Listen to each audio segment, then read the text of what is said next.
Are you truly stepping into the role of leader in your own life the way you know you're meant to? What shifts would unlock your full potential?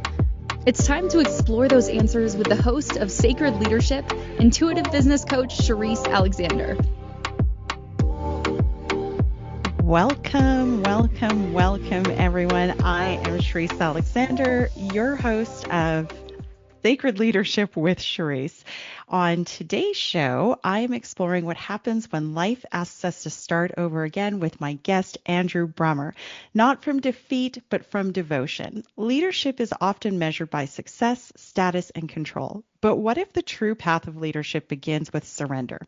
In this conversation, I'm sitting down with Andrew, a fractional executive, author, and mentor who rebuilt his life and career from the ground up at the age of 53. Through what he calls radical service, Andrew discovered that giving freely from the heart can transform fear into purpose and breakdown into breakthrough. Together, we intend to unpack how to lead with authenticity, vulnerability, and courage, especially when the path ahead isn't clear. Andrew's story invites us to redefine what success means and to remember that leadership at its core is an act of service. If you've ever faced reinvention, burnout, or the quiet ache of knowing there's more that you're meant to do, this episode will speak directly to your soul. Andrew, welcome. Thank you for joining. I don't want to tell everybody everything about you, so I'm going to turn it over to you so you can share a little bit more about your journey to this point in time. Thanks, Sherisse. Thank you for having me on your show here. Yeah, it's been quite the journey. It's been a 20-month, really humbling, eye-opening, vulnerable journey. Got to learn a lot about myself, a lot about society, a lot about people. Financially tough year in terms of trying to get commercials moving, but from a growth perspective has been fantastic. I've grown more in the past 20 months than I think I have in nearly all of my career. Well, we usually grow the most when we are faced with challenges. So you had to start over at 53. Do you want to take us back a little bit in time and tell us about what got you to the point that we needed to rebuild, and then we can dive into some of the burning questions I have. Absolutely. So I'll try to keep it short. I have bounced around inside of business all of my life. I don't recommend it to anyone. I've bounced around from business to tech, back to business, back to tech. It was kind of the what is it that needs to be done? How does it get done? And then why do you care? That journey took me through everything in a software technology services, professional services company, from data to coding to project management, process optimizations, organizational change, HR, IP, sales. I have had the privilege of exploring a lot, which makes me very useful as a business advisor for business owners. That journey resulted in me in 2017, 2015, getting involved with LifeQ. The CEO is a really close friend of mine, and he asked me to get involved and help him get eyes in the organization of what was going on. So that was a great journey in 2020. Just as COVID hit, the organization had to do a massive scale down from about 120 people down to, I think it was somewhere around 40 people. At that stage, I took over the executive position of the COO. COO, CHRO, Chief People Officer, just everything related to whatever nobody else wanted to do. And in fact, my team coined the title for me. And then forward wind 5 years, the CEO came to me, was March of last year. He came to me and said to me, Andrew, if we don't find investor funding, we're probably going to have to wind the company down. And I had spent 9-10 years walking away from something I was really good at. And I was like, what on earth do I do with myself now? And I'd done what every American or every professional had done. I got comfortable. I didn't maintain my networks. And he said to me, Andrew, I just don't know what's going to happen here. That night, I can remember that night like it was yesterday. I went to sleep, or the little sleep that one can get. I went into male sulk mode, which we all know is really beautiful. And I woke up the next morning, did my budgets, looked at the family and said, guys, we're in trouble. Let's pack the house. So we half packed the house. And that afternoon, that weekend got moving, got planning, and got busy redefining what tomorrow looks like. I love it. I know that that's really challenging, but it's almost like at the same time while you and your family were like experiencing all this massive change, it's kind of also an opportunity to Mm. completely reinvent and redefine what's really important. And I imagine that's exactly what you had done with this Yep, opportunity. So spot tell on. us a little bit about that. So the very first thing, I knew 10 people in Atlanta that could do anything for me, that were in, let me rephrase that, were in a position that they may be able to do anything for me. So I knew nobody. My network was insignificant. I didn't know what I was going to be good at being an executive. I did not Mm, know what I would then take to market. So the very first thing I started doing was volunteering. Volunteering at a professional coach level. So I got onto two websites. One is called ADP List, and the other is Push Far. And both of them are volunteer websites where you can make yourself available in a professional capacity, but for free, with people that are looking for insights, your skills, your insights, your knowledge. That was fantastic. Dealing with people across the world, literally across the world, from Iraq to Australia to Bulgaria, Venezuela, Brazil, Botswana, Nigeria, UK, Canada, USA, just everywhere. It was just an absolute privilege to work with people who, for the most part, there was nothing that they could personally do in return for me. What I got out of it was more than I think any one of the some of them could have done for me. It was that self-awareness of what I'm really good at, what I magnetically draw people into, the excitement, the love for life for people, how you help draw people out. I found I'm really, really good at bringing the best out in people, of themselves. I don't profess at all to invent it. I just am really good at drawing people out and helping them find the exciting part, the best part of themselves, and helping them rediscover themselves. Um, that journey got me involved into being very self-aware, not, as I said, not receiving anything, but I grew an awful lot in what I did. And I would encourage anyone that is at any level of the profession, get involved in professional volunteering in the space that you aspire to be in. So if you're going to if you're working yourself to get somewhere in 2, 3 years time, start volunteering in that space now. Start mentoring, do your homework, start networking in that space now. So you're ahead of the curve of where you want to go. If you network and mentor in or coach in where you are today, when you pivot, you will be pivoting with people who you're going to have to walk away from, not people that you're going to walk into. So that was an eye opener, and from then, life got crazy. I'll just give you the short version. I've written two books, Leading Magnanimously and You Decide. I have coached, I think, somewhere around 15 startups in helping get themselves ready. I've and not just get the pitch decks ready, but become the executives they are in the company that they own. How do you help someone become just be in a room, and instead of begging people for money, actually be in the room where you own your company, you own what it is, and people want to engage with you. They want to invest because you're representing it so beautifully, and it changes that mentality. The mind shift is, I have something fantastic that you want to invest in, and I would love you to be invited to be part of my journey, versus the other way around, where we mhm. typically go in and we're like, please, I need your money, I need the money, I need the time. And I've mentored a lot of people, and that eventually I was a fractional COO, but that was quite difficult. Um, Finding a CEO that actually will allow a temporary person to come in and kind of take the reins of the company. So I've pivoted that into being a fractional CEO, interim CEO, and that has worked fantastically. I'm now mentoring and coaching, I think it's 4 or 5 CEOs from Europe to South America. Thank you for that. There's a lot that you said in there that I kind of want to unpack. But before we go back, I just want to, for the audience, what exactly does a fractional C? I mean, I totally understand why a fractional COO would be Mm. really challenging, but I didn't even actually know that there was the opportunity to be a fractional CEO. How does that work? And for the audience who might not know what a fractional CEO is, can you elaborate? Yeah, so fractional or interim CEO is basically where you have a CEO in a company that needs hand holding. So you're going to walk along with them and kind of help them co-run the company.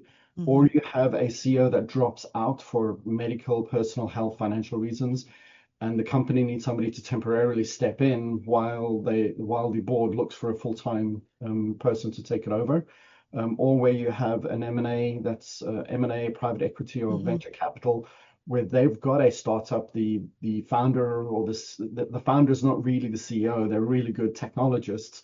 We know that really good technologists don't necessarily make the best leaders to help drive leadership and push things forward. So you'd step in a temporary capacity to help coach and allow the organization to find people or someone to fit in that function as a full-time capability. I get bored really quickly, so I don't know that me slotting into a full-time role is an efficient use of my mind or time. I would just get antsy. Yeah, I bet.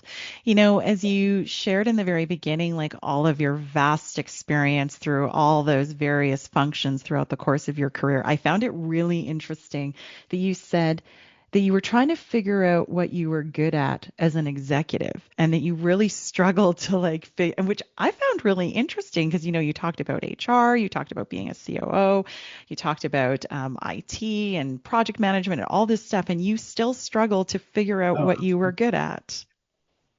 I knew I was good. I'm very good at a lot of things. The problem is you can't market yourself being very good at a lot of things. You have to figure out what's that nugget of message. So the soft landing the past 20 months has allowed me to learn into what I am fantastic at and what I am really good at leaning into, and that is the fractional or interim CEO and CEO coaching and advising.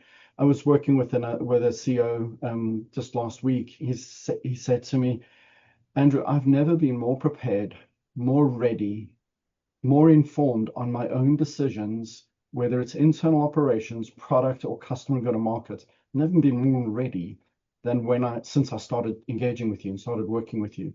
And that's in a short 6 to 8 week window of working with a gentleman. It's fascinating. You know, CEOs are humans, and it's fascinating working with someone and then learning their challenges they're going through, and in a non-biased, I don't sell additional services, so I'm not a threat. I'm not there trying to poke holes and find something I can sell something else into, which makes me a really, really, really great utility for a CEO to have some really beautiful discussions. And I do them with grace and compassion, but I'm able to draw in some very, very deep topics, very deep, that you would not think a CEO would cover.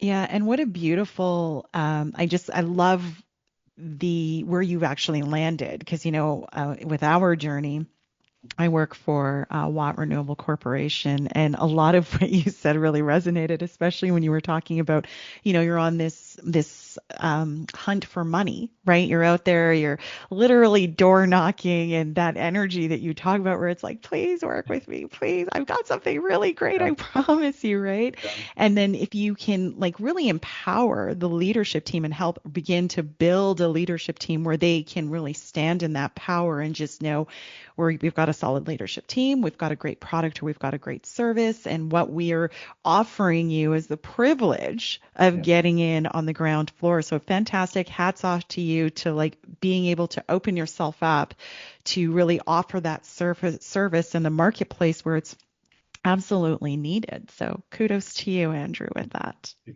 know, what's fascinating in all of the lessons I've learned as dealing with so many people from so many different countries, they're all dealing with the same problem. They all want relevancy. They all want identity. They all want to be valued. They all want to be able to put food on their table with their children. They're all looking for career evolution and career advancement. They're all looking for life growth. No matter whether they're sitting in Rwanda, Nigeria, Venezuela, Brazil, India, it's all the same. Now, you get into local culture, that's a whole different story. Everything changes then. Oh, that's awesome. We are going to go to break. And when we get back, Andrew and I will continue our conversation on how to surrender and becoming the gateway, how surrender becomes the gateway to true leadership. We will be right back. Leadership isn't reserved for CEOs or world leaders. It's something each of us is called to embody in our own lives. But how do you awaken that inner leader with clarity and confidence? On Sacred Leadership with intuitive business coach Sherisse Alexander, You'll discover powerful tools and spiritual insights to align your words, actions, and outcomes. Tune in every Wednesday at 11 a.m. Eastern, 10 Central, 9 Mountain, and 8 Pacific, right here on InspiredChoicesNetwork.com.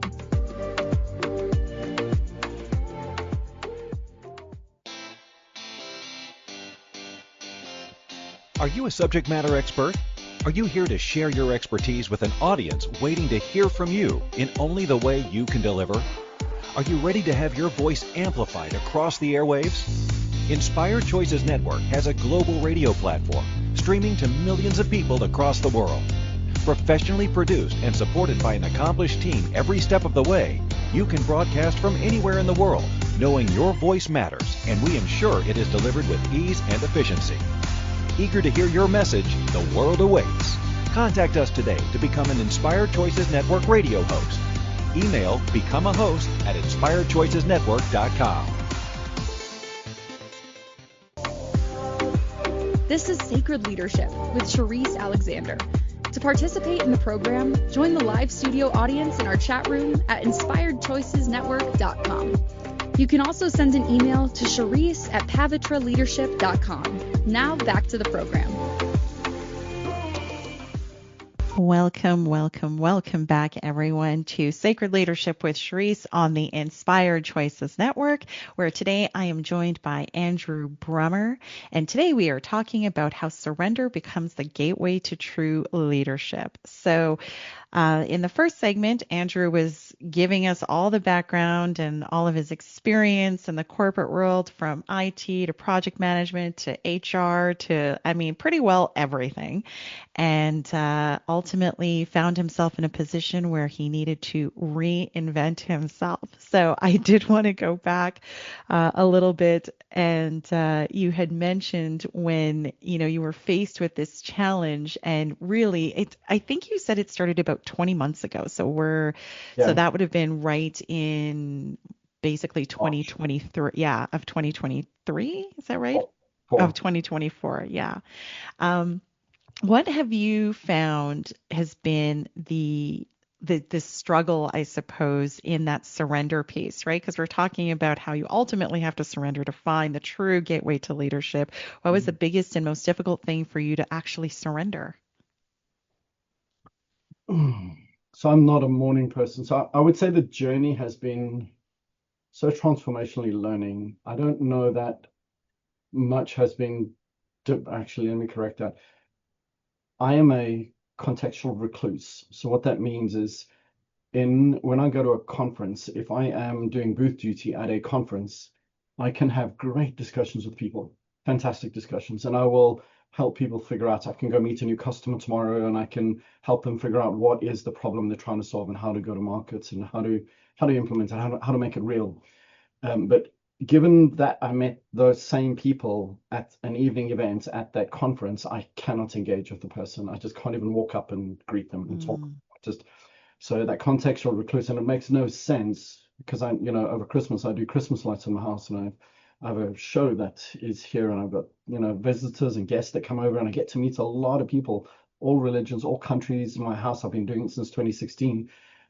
And I just meet and engage with everyone here. So it makes no sense that I have this stupid fear of engaging with people where I don't know what it is, why I can't just walk up. That has been difficult. And I had a sales guy, a CRO. I do a lot of networking, an awful lot of networking. And I had a CRO on one of my Zoom calls that I met. And he said to me, Andrew, everybody's as nervous as you are. Just walk up to them, cut your hand and say, my name's Andrew. I don't know that we've met, or my name's Andrew. What do you like about the conference? That has been tough, really, really, really, really difficult. The part I thought would be the most hard was new routines, new patterns, new mindsets. But I have come to, my mom always taught me when I was younger, she said, Andrew, your life is always going to be in front of you, and people are always going to take advantage. And I had a fairly interesting childhood, as we all have. And she just said to me, Andrew, no one's going to fix anything. You need to get in front of it. This whole mindset, and that came out in this journey of waking up and changing patterns, waking up 30 minutes early to write the books, waking up an hour earlier to go walking every morning and focus on health and wellness. So I thought mindset and patterns was going to be tough, but it wasn't. It was stupid networking. It's like really. I want to invite you to have some grace and compassion for yourself, because the truth of the matter is you were talking about why it was like it's so easy for everyone, but the truth is like I don't think it's that easy for Yeah, everyone. I mean, you've got your bucket of people who are natural extroverts, but I often say to people, I'm like, I'm really an introvert. It mm, might not seem like I'm an introvert, but I am really, like, and like you, I'm very yeah, comfortable in nice one-to-one conversations. It takes a lot for me to want to get up in front of other people. So I have to say to you, have some grace and compassion. And we're all people just walking around on this yeah, giant rock yeah. trying You've to, got them. exactly. So you're not alone is the Yeah, point yeah. that I wanted I to get learned at. that. I did learn that. It's been quite, again, one of those, just one of the many lessons I've learned through these past 20 months. Yes. Excellent. Now, you talk about radical service, and you were talking about this here in the first segment in relation to like volunteering, and that was actually the first thing that you had done. So you talk about professional service and radical, and like how that's kind of a radical service is like the pathway to like leadership as well. Let's dive into that a little bit. What does that really mean to you? Um, so as we all know, effective leaders are servants. We serve other people, and by serving other people, you get obstacles out their way. You help them cross chasms that they never thought they could. You expose them and help them fail at things and fail gracefully and safely. And you help them recover and you protect them. Um, when I stepped in to do this, it really was focusing and saying, when I was younger, I used to do a lot of volunteer stuff, an awful lot of volunteer stuff in South Mhm. Africa when I was born. I did a lot of volunteer work in and around the professional space, the off-road rescue, just a whole bunch of things. And that kind of went away as I was working in the US, trying to work through the H-1B process. And then when I had the citizenship, I got comfortable and lazy. And I've slotted into what most human beings do is everything is okay. I don't need to worry. I've got control of this thing. And then it came around and slapped me. And for a lot of reasons, I think volunteering and engaging and serving is important. Mhm. As a leader, it's super important that you get out of your team's way and serve them and help them and look after them. As a human being, it's super important that you find ways in which you can help. The world's in a very funky spot right now. It's kind of Mhm. really odd spot. How can you step in your small way? Because there's no big thing that's going to change anything right now.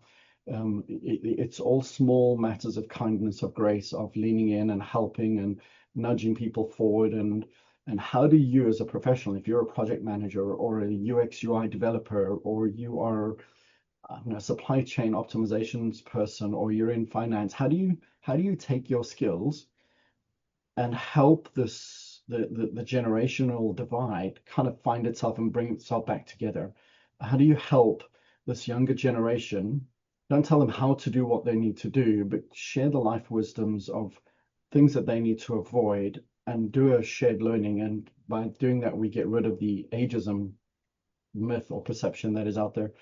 Um, but it really just is leaning in. And I've heard a lot of people say, don't volunteer in the space that you're a profession at. I think everything has got so complex now. It doesn't just help that you're driving bagels around and, you know, restocking food pantries and that. You have to take a step back and say, how can I help the generational divide narrow itself? How can I help it bring itself together? And how can I help people that want to learn, that want a different tomorrow? Because if people don't want a different tomorrow, then nothing you're skilled at is going to make it any difference whatsoever.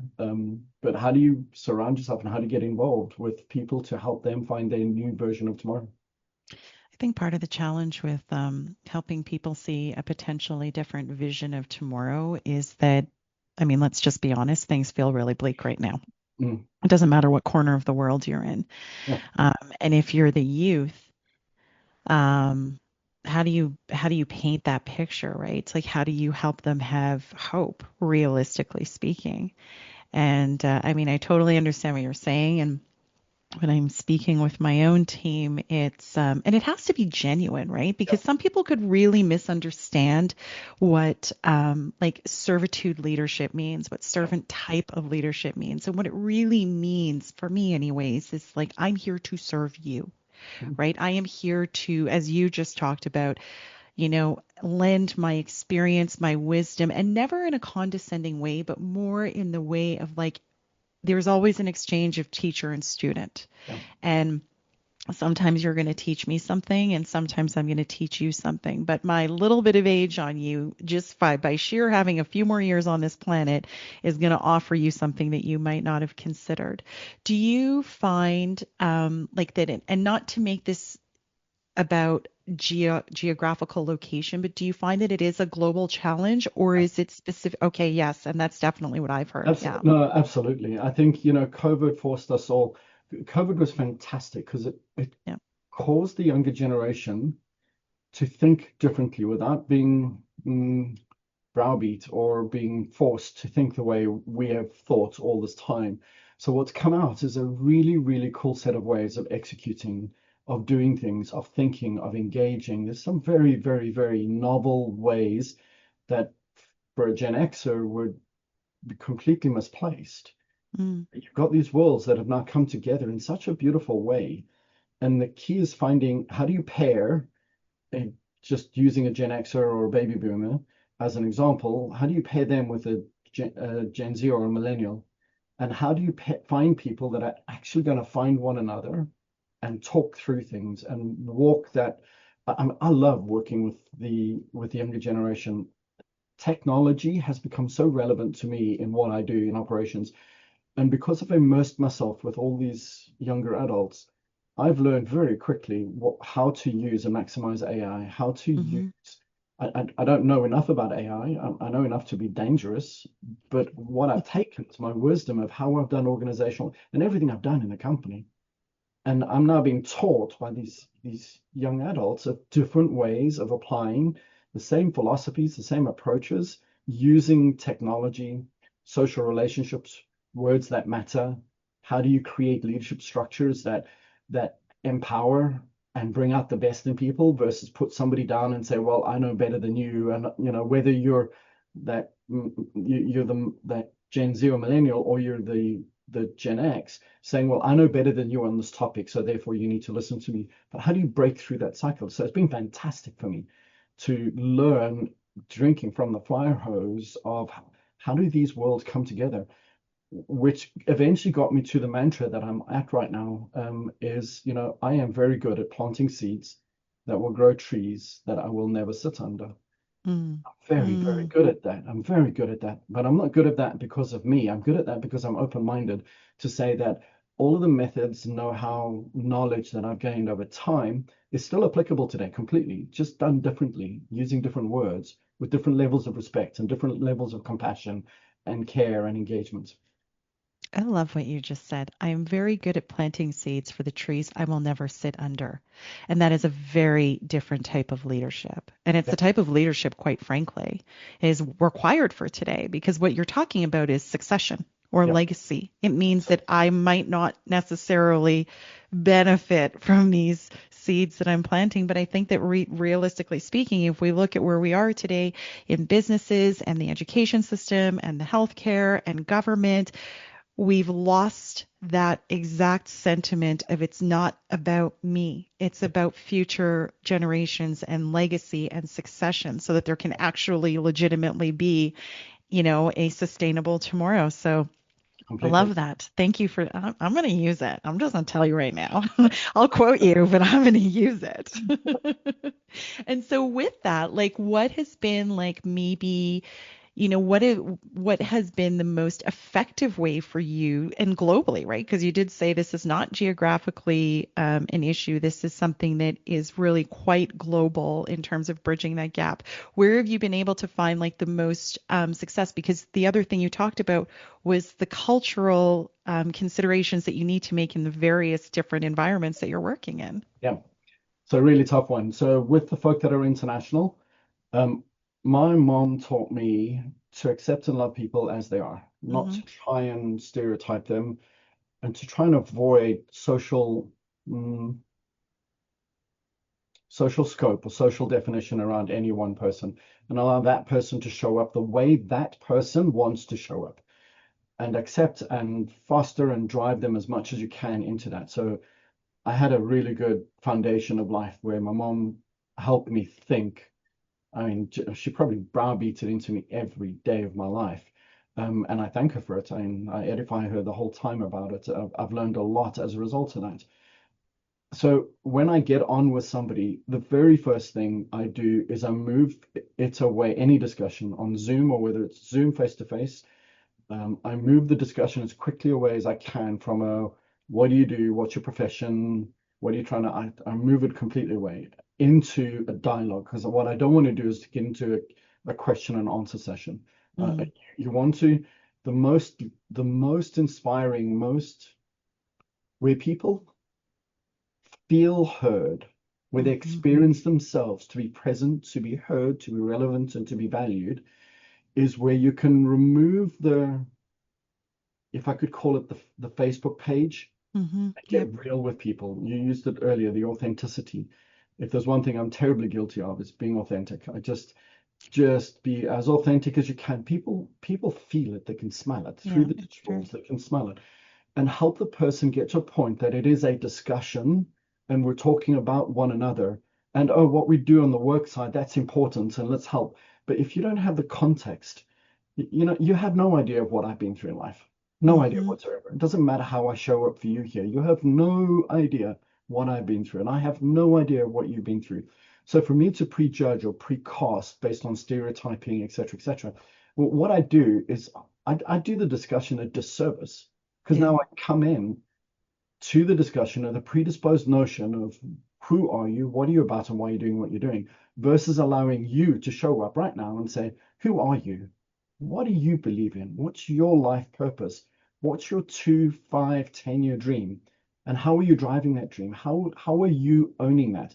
And if you're not, just be comfortable with being part of somebody else's dream. And it's not a bad thing, because some people don't build their own dreams, but be comfortable being part of somebody else's dream and vision and hope. So there's so much soft stuff that goes in when you can help someone feel that they are heard. I can't tell you how many calls I get off, and the person says, Andrew, I had no idea what we were going to talk about, but I have not had such a meaningful, valuable discussion in a long time, in a very long time. Yeah, I've had people in tears. I've had people celebrating and screaming for joy. I've had follow-on coaching sessions with people to help, to be there, to be an ear for them, to help them walk through challenges. You just never know the small words you're going to use and what the downstream consequence of that is, whether that's in 5 minutes time or in 5 years time. You just don't know. You don't know. I love that. Very heart-centered leadership, which we're going to talk about a little bit more when we come back from our next break. We will be continuing the discussion around how surrender is the gateway to, oh my gosh, we're coming back. Leadership isn't reserved for CEOs or world leaders. It's something each of us is called to embody in our own lives. But how do you awaken that inner leader with clarity and confidence? On Sacred Leadership with intuitive business coach Sherisse Alexander, you'll discover powerful tools and spiritual insights to align your words, actions, and outcomes. Tune in every Wednesday at 11 a.m. Eastern, 10 Central, 9 Mountain, and 8 Pacific, right here on InspiredChoicesNetwork.com.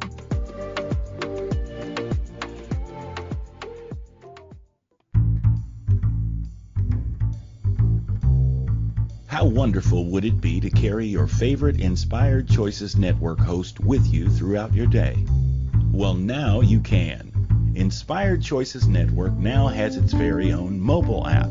Our free app offers live streaming shows, along with thousands of podcasts and TV episodes. Our shows cover a wide variety of topics. Whether you're waking up with us, carrying us through the day, and taking us to bed with you, we're always here for you to enjoy. We're easy to find. Just search for Inspired Choices Network in the Apple App Store or Google Play Store. This is Sacred Leadership with Sherisse Alexander. To participate in the program, join the live studio audience in our chat room at inspiredchoicesnetwork.com. You can also send an email to Sherisse at pavitraleadership.com. Now back to the program.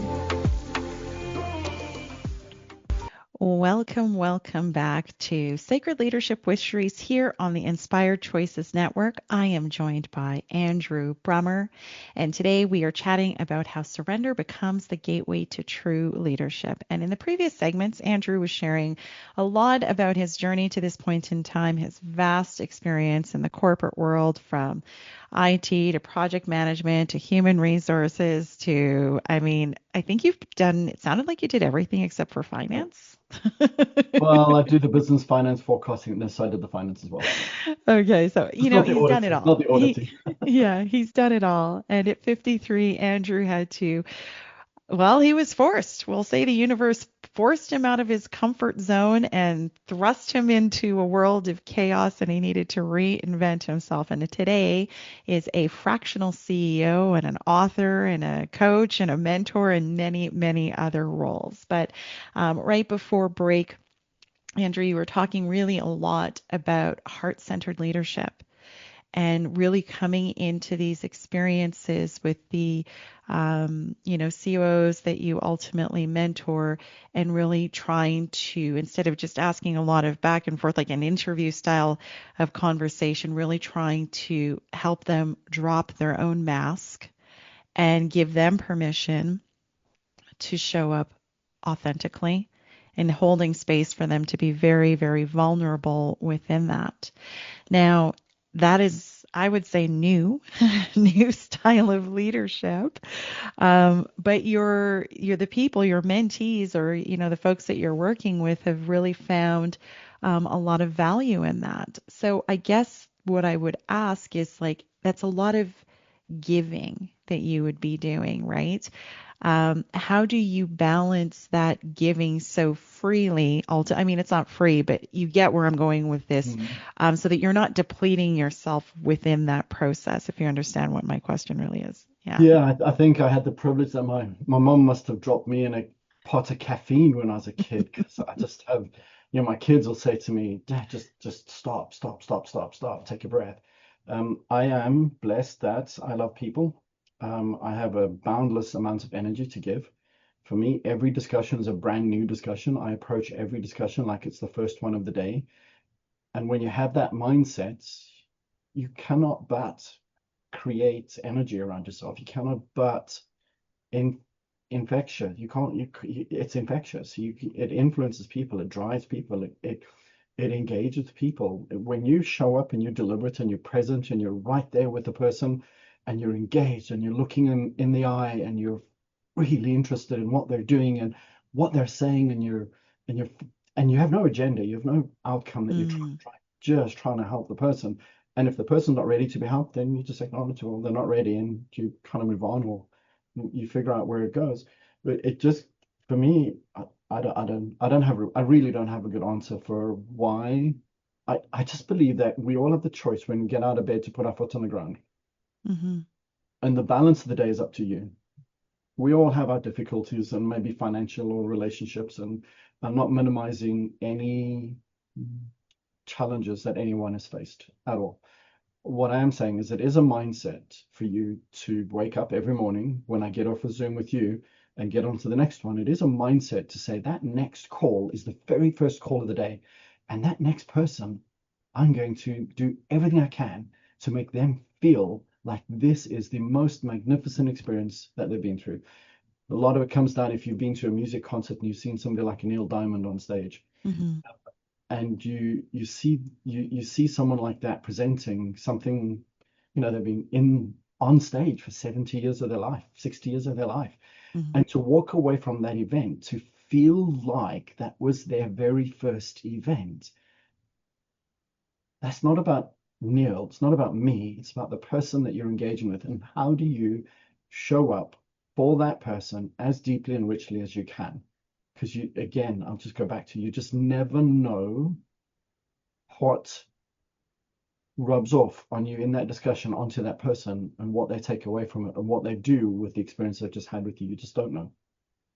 So it sounds to me, and I couldn't agree with you more, and I think that we've all had the experience where you're having a rough day and you have the opportunity to help someone. I personally always find that if I'm having a tough day and I get the opportunity to help somebody with their problem, I feel loads Oh yeah, better. the mind Uh, shift.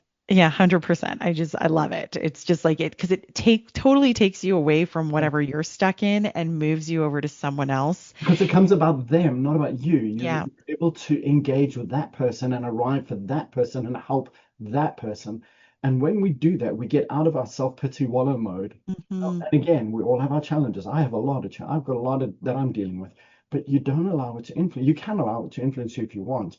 But I've a really, if I'm having a really rough day and I can't surface myself out of it, I will cancel any calls that I've got with people because it's not right for me to take it's true. the energy that I have in the day and to apply it to that person again because I don't know the one careless sentence or words, combination of words I may use that that person will walk away with that Yeah. won't be constructive, that won't be helpful, that won't be caring, loving, and graceful. Yeah, and I that such an important point that you just made there where you said, if you really can't get yourself out of it, like the energy of whatever, we'll call it the funk, Yeah. you will, and I don't imagine that it happens very often, but what a responsible thing to do. And it's such a challenge because when I'm on Instagram and or LinkedIn or whatever your social media platform is that you love, and it's such a balancing act because you've got these leaders that talk about drive, do, push, but like this just real grind kind of energy, right? Which is great. But what we're talking about is something a little different here, right? And so when you said that, I was like, oh, I can totally hear some leaders that are like, no, push through, knuckle down, like just nose down and just. But what the detail in that is like, but that's energy.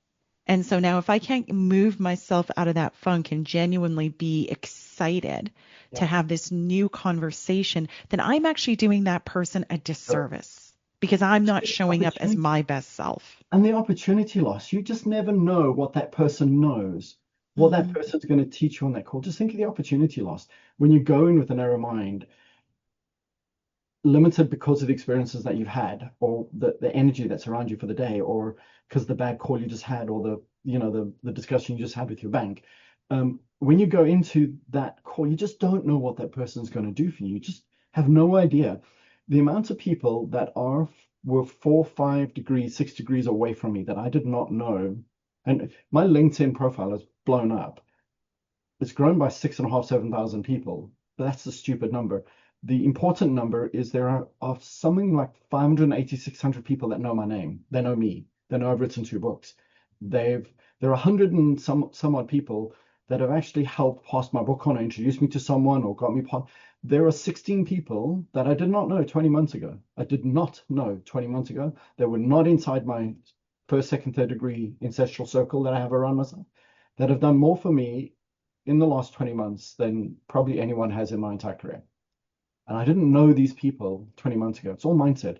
It's how you engage with someone, how you show up, how you serve them, and how you how you engage with them with an intent to serve them versus an intent to say, I need, I want, please give it. Hmm. Yeah. Service first. And Yep. I've definitely said on this podcast before that back in my earlier days, I was a mortgage broker. And, mortgage brokers are generally paid by commission.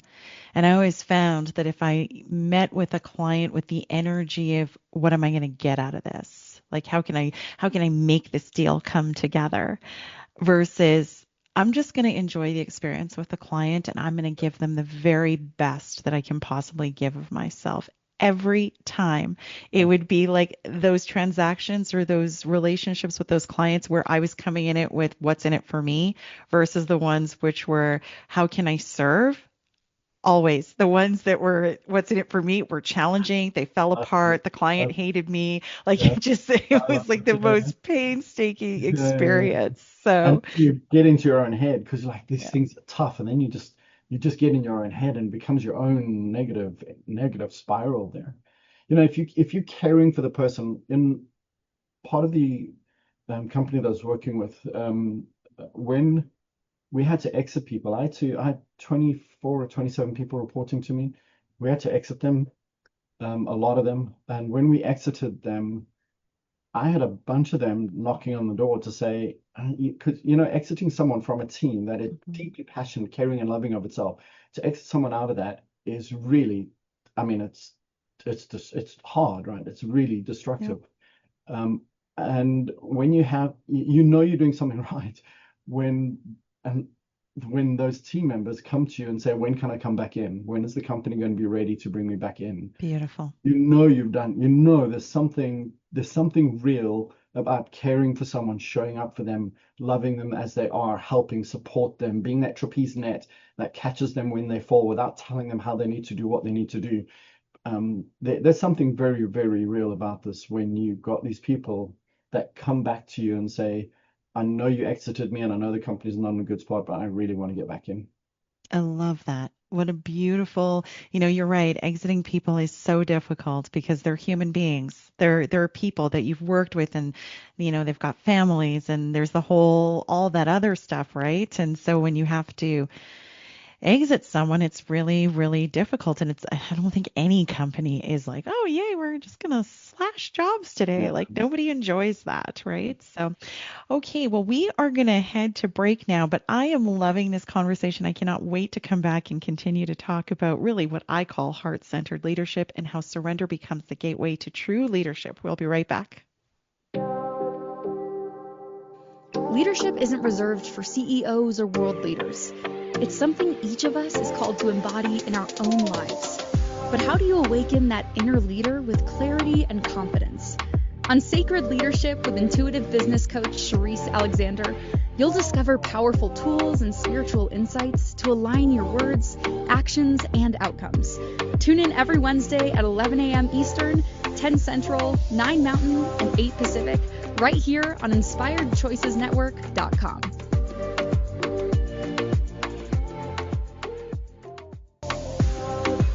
This is Sacred Leadership with Sherisse Alexander. To participate in the program, join the live studio audience in our chat room at InspiredChoicesNetwork.com. You can also send an email to Sherisse@pavitraleadership.com. Now back to the program. Welcome, welcome, welcome back. This is Sherisse on Sacred Leadership with Sherisse on the Inspired Choices Network. And today I'm joined by Andrew Brummer. We are having such a great conversation. I am super passionate about heart-centered or servant-type leadership. So you are 100% up my alley today with this conversation. What we're really talking about is how surrender becomes the gateway to true leadership. So you had to know that this question was going to come because there are so many leaders out there that just grip control, the elusive idea, the fallacy, the fakeness, the falseness of the idea that we are actually in control. So how do you encourage leaders to surrender and release control and maybe even pivot with the type of leadership that you're talking about? Because honestly, I've worked in a lot of I've worked with a lot of people and a lot of leaders, and the type of leadership that we're talking about, I still think is very new. We're pivoting right now. So how do you get people to understand that this is really the way forward? So there is no silver bullet on this, and every person is different.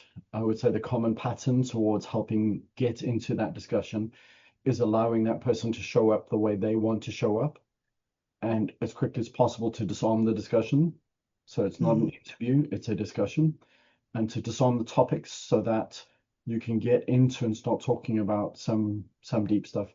Part of that is, depending on the person, it may be asking the right questions. It may be probing in a little bit on where they're at and what they're talking about. It's finding out what their work-love language is, what their passions are. Being astute that you're stitching these pieces together that help you figure out, what do they love doing? What do they hate doing? What are they doing? Why are they the only one awake at 2 o'clock in the morning? And then asking them the question, why are you the only one awake at 2 o'clock in the morning? Because if you're in a small business or you're in a startup, you're the CEO, founder, and you're chasing revenue, you should not be the only person up at 2 o'clock in the morning. That means there's something else wrong. And the goal in discussions like that is to try and draw the eyes of that person I'm working with to the fact that they are self-inflicting a lot of what they're living. They are, the old story of, the old adage of it's lonely at the top is very, very real. And it doesn't happen because the CEO made it lonely at the top, and it doesn't happen because the team decided to not show up. It's kind of it's kind of like if you read the book Speed of Trust. It's kind of like trust is not built by any one big event. It's small little micro steps at the same, I take a tiny little step and another tiny one, and you take another tiny one. Being lonely at the top is exactly the same. And the key I found is helping the owner, the person that I'm working with, whether they're just an executive or whether they are the owner of the company, helping them be aware or become self-aware that the things they are doing are causing the organizational divide that's taking place. Whether you're the CEO, you're the COO, CTO, it doesn't matter. There are things that help you recognize that you are the divide. And it's like leading children. You as the parents are accountable for making sure the child hears you. You as the parents are accountable for making sure that the first course correction and behavioral change starts with you, and you demonstrate it, you live it, you show it. As a leader, that is yours too. When you've taught your team to be subservient to your presence, to be codependent on you being around, you have to, one, become self-aware, and then start walking in to start exposing the team in very graceful, caring, loving ways that you can then help hold their hands to the point that they're climbing the trapeze poles, ladders by themselves without you telling them, now lift your foot and do the next one, lift your foot and do the next one. And then when they're up there biting your tongue when they're going about to do a trick or something, but you got to just be there. You got to allow them to get there. But your self-awareness has got to be to the point that I have to stop micromanaging. I have to stop telling them how to do their work. I need to trust. I hire people that I believe can be trained to do their work, and then I get out of their way. Yeah. And that makes me a multiplier. That makes me as a leader a multiplier, because then I can have, at the last company I was working with, I think I had 16 functional lines reporting into me, functional areas. And if you said to me, what was the company doing in any one of them at any given point in time, I would have told you I have no idea. What I will tell you, I've hired people who know what they're doing. And when they run into a brick wall or they don't know what they're doing, they'll come and say, Andrew, this is the problem I need solved. This is what I need you to do. But I don't do their work for them. I love it. The thing you can do is get out of their way. Every company wants to get there. Every leader nobody wants to micromanage. Okay, folks, if you think your boss, your leader, your CEO, whoever, your CTO wants to actually do your work, they do not. So we have just a couple of minutes left today. I can't believe the time went by so quickly, but I'm curious. Since your pivot, what is your new definition of success? Definition of success. Wow. So if you say to me, what does success look like tomorrow? I want to be coaching a bunch of CEOs. I want to be working with some startups and coaching them and helping them find their mojo and their executive presence. And would love to be on a speaking tour. So my goal is to turn this discussion and the books I've written into a speaking tour, and get into the sharing, the multiplying. I'm a multiplier, and I draw energy in. I help people find themselves. And I would love to be able to do that for CEOs, founders, and then for folk at conferences, at events, at corporate events. I love that. So the speaking tour, is that a goal then for 2026? Yeah. Absolutely. And that's why I've done a mass reach out and building my brand. I've got my speaking catalog built up now. I have the web page up and running. I have my speaker reel, which is the most difficult thing to do. So spent a lot of time getting it all together, and 26 is going to be, 25 has been a hard year, but it's been a fantastic year. 26, I think it's just going to blow. It's just going to be amazing. It's just going to be fantastic. You know why I'm chuckling? Because literally today you were just like, oh, I found it really hard to network and do all of this stuff. And now you're like, I'm going on a speaking tour for 2026. You got out of your own way. I think that's what we call that. Got out of my own way. That is so awesome. So for our audience, thank you so much for joining me today, Andrew, where we got to talk about how surrender is truly the gateway to leadership. We didn't even get to talk about your books, but it has been fantastic having you on the show today. I cannot wait to have you back again. Thank you so much. Take care.